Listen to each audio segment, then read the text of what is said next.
हज़ारां के हिसाब नाल एक एक खेल दे विच छिट्टा जिहड़ा ओह तैयार हो गया। एक एक बूटे चों 100 छिट्टा जिहड़ा 100 टिनर बनया होया अल्लाह दे फजल नाल। देख लो आ सामने आ पट्टियां के छिट्टियां दा शुमार ही कोई नहीं हैगा।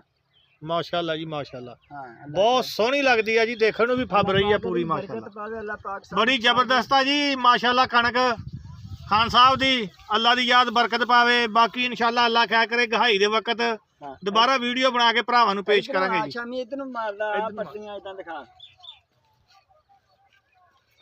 आ देख इदां पट्टियां दिखा लो आ एक एक पटड़ी दे उत्ते छिट्टे आ जी।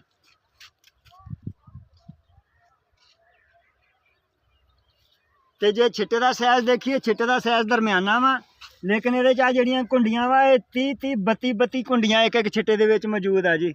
हाँ जी हाँ जी, इंशाअल्लाह ताला अगर 3 दाने भी होए तो अल्लाह दे फजल नाल 80 90 छिट्टे दाने एक एक छिट्टे दे विचों जड़ा हासिल होणगे इंशाअल्लाह ताला।